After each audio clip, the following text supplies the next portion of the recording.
नमस्ते सम्पूर्ण मलाई हेरिरहनु भएको जति पनि हुनुहुन्छ उहाँहरूलाई प्रणिताको यो सानो गार्डन च्यानलमा स्वागत गर्दै एउटा भिडियो अपलोड गरिरहेको छु।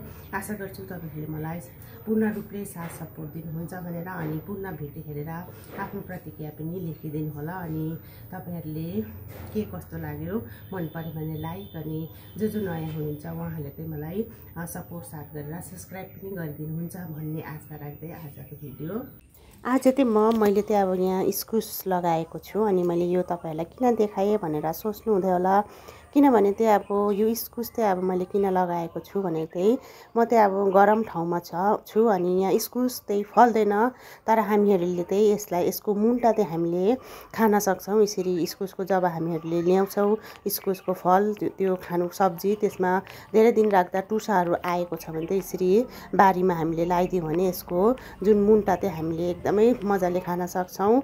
अब किनकि अब इस्कुस फल्नु भन्दा चाहिँ अब यहाँ मेरो चाहिँ अब यो गरम अनि प्लेन्स एरियामा भएकोले गर्दाखेरि चाहिँ जुन जुलाईमा चाहिँ एकदमै पानी जमिन्छ, यो सबै नै मर्छ। अनि त्योभन्दा पहिला नै हामीले यसरी इस्कुसको मुन्टालाई चाहिँ अब जब मुन्टा एउटा आउँछ त्यसलाई तोड्दै जानुपर्छ, दुईटा आउँछ तोड्दै जानुहुन्छ नि त्यसरी झ्याप्पा भएर अलिक यो हेर्नुहोस् मैले तोड्दा अलिक ठुलो ठुलो मुन्टाहरू आउनु थालेको छ। अनि यसरी हामीले जुनसम्म चाहिँ हामी धेरै मुन्टाहरू चाहिँ हामीले सब्जीमा खान सक्छौँ।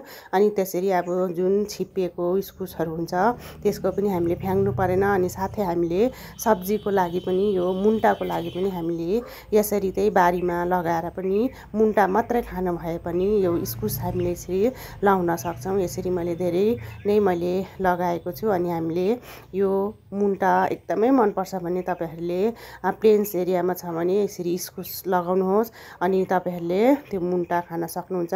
तर मुन्टा चाहिँ हामीले सुरुको चाहिँ खानु हुँदैन, सुरुमा जति आउँछ त्यसलाई त हामीले तोड्दै जानुपर्छ। अनि त्यो तोड्दै गएपछि चाहिँ एकदमै ठुल्ठुलो ठसठस परेर मुन्टाहरू आउँछ, धेरै मात्रामा आउँछ अनि हामीले सब्जीको लागि खान सक्छौँ भनेर चाहिँ यो भिडियो सेयर गरेको छु। के कस्तो लाग्यो कमेन्ट अवश्य नै गरिदिनु होला। अनि तपाईहरुले अब यसरी इस्कुस लाउनु भएको छैन भने एकपल्ट चाहिँ पक्कै ट्राई गर्नु सक्नुहुन्छ।